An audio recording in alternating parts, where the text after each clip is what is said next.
జై శ్రీరామ్ అందరికీ నమస్కారం. వెల్కమ్ టు న్యూస్ అఖండ. నేను మీ కస్తూరి శ్రీధర్. మిత్రులారా, మన శత్రు దేశమైనటువంటి పాకిస్తాన్లో జిత్తుల మారి నక్క లాంటి బుద్ధి ఉన్నటువంటి చైనా ఎర్రి పుష్పాన్ని చేసి వదిలిపెట్టేసింది. ఎవరినే? పాకిస్తాన్ను. సరే, ఎవరిని ఎప్పుడు ఎక్కడ ఎలా ఉపయోగించుకోవాలో ఈ జిత్తుల మారి చైనాకు తెలిసినంతగా మరి ఎవరికి తెలియదంటే ఇంక అందులో ఆశ్చర్యం లే. ఎందుకంటే మాయలేడి వన్నెలాడి కదా, దానికి ఎప్పుడు చూసినా కూడా మోసం చేయాలనే బుద్ధి ఉంటుంది కాబట్టి అది దానికి అదే నేర్పు అన్నమాట. ఇకపోతే ప్రపంచంలో ఉన్నటువంటి చాలా దేశాలకు పెద్ద పెద్ద ప్రాజెక్టుల మీద అప్పులిచ్చి మళ్ళా ఆ ప్రాజెక్టుల యొక్క కాంట్రాక్టులను కూడా ఈ చైనానే తీసుకొని ఆ ప్రాజెక్టుల్లో పనిచేసేదానికి కూడా చైనానే ఈ చైనా దేశం నుంచి కార్మికులను తెచ్చుకొని మొత్తంగా ఆ దేశాల చేతిలో సున్నం పెడతాది. ఈ విధంగా చైనా ఇప్పటి వరకు 7 దేశాల చేతిలో ఇట్ట సున్నం పెట్టిందన్నమాట. మామూలు కూడా కాదు. సరే, ఇంతకు మించి అయితే నేను చెప్పలేను. ఈ ఎగ్జాంపుల్ అయితే సరిపోతుందని చెప్పి నేను అనుకుంటున్నా. ఇక ఇప్పుడు పాకిస్తాన్ వంతు అయితే వచ్చింది. పాకిస్తాన్కు చైనా దాదాపుగా $13 బిలియన్ వరకు అప్పులైతే ఇచ్చింది. ఈ అప్పులకు బదులుగా పాకిస్తాన్లో చైనా ఈ పాకిస్తాన్ ఎకనామిక్ కారిడార్ను నిర్మిస్తుంది.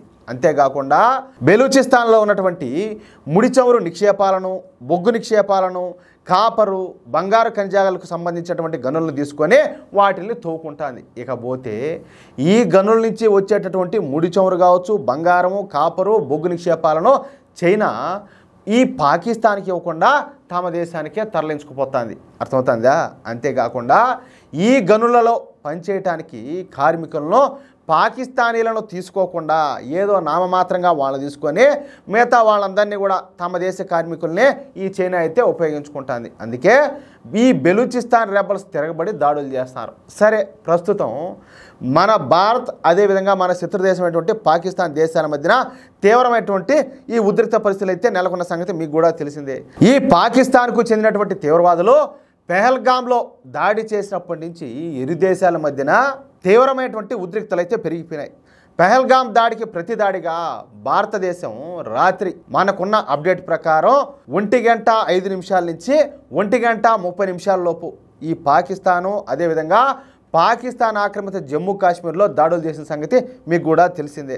మొత్తంగా 9 ప్రాంతాలలో 21 తీవ్రవాద స్థావరాలపైన మన భారత ఎయిర్ ఫోర్సు ఎయిర్ స్ట్రైక్స్ అయితే చేసింది. ఇక ఈ విషయం పైన చైనా తమాషాగా స్పందించింది. సరే, అది ఎట్లా స్పందించిందో కూడా మీకు వివరంగా చెప్తా. ఈ చైనాకు సంబంధించినటువంటి ప్రతినిధి మాట్లాడతా, భారత్ పాకిస్తాన్లు మా పొరుగు దేశాలు ఈ విధంగా గొడవ పడడం మాకు చాలా బాధగా ఉన్నదంట. దీని పతిత కబుర్లకు, దీని మంచితనానికి, దీని శుద్ధిని బతుకుజాడ మళ్ళీ ఇదన్నీ పతిత కబుర్లు చెప్పడం.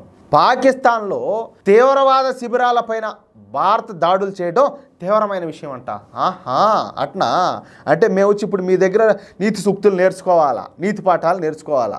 మీ బతకలకు, మీ శుద్ధికి, మీ నిజాయితీకి? అబ్బా ఒక లంగాది కబుర్లు చెప్తే ఎట్టుంటుందో ఈ చైనాది కబుర్లు చెప్పినా కూడా అట్నే ఉంటుంది. అర్థమవుతుందా?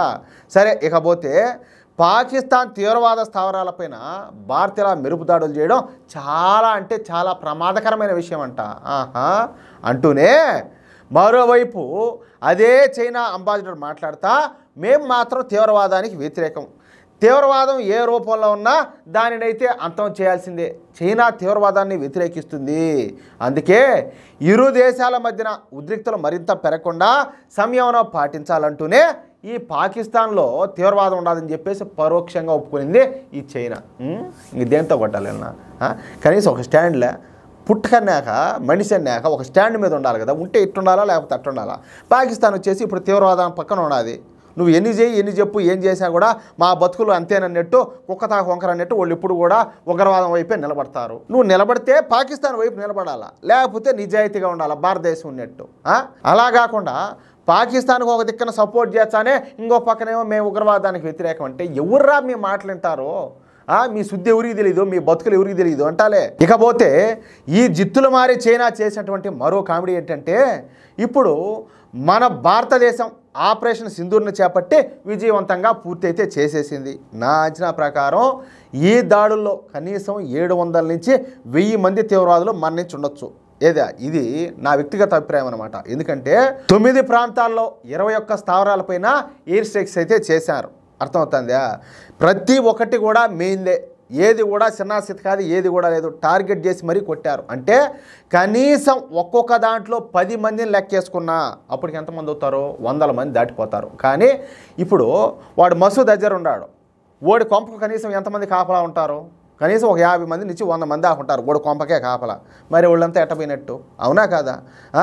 ఇప్పుడు ఆ లెక్క ప్రకారం యావరేజ్గా తీసుకున్నా కూడా కొన్ని 100 మంది అయితే లేచిపోయింటారు. కానీ నా అంచనా ప్రకారం 700 నుంచి 1000 మంది వరకు తీవ్రవాదులు మరణించి ఉండొచ్చు అని చెప్పేసి నా వ్యక్తిగత అభిప్రాయం అన్నమాట. అర్థమవుతుందా? ఇకపోతే ఈ ఆపరేషన్ సింధూర్ పూర్తయిన తర్వాత చైనా స్పందిస్తా భారతదేశం వెంటనే ఆపరేషన్ సింధూర్ను ఆపేయాలంట. భారత్ ఈ విధంగా పాకిస్తాన్లో దాడులు చేయడం మంచి పద్ధతి అయితే కాదు. మీ నుంచే నేర్చుకోవాలరా మేమా పద్ధతులనే? మీరే నేర్పియాలా ప్రపంచానికి పద్ధతులు అంటే ఎట్టుంటాయో.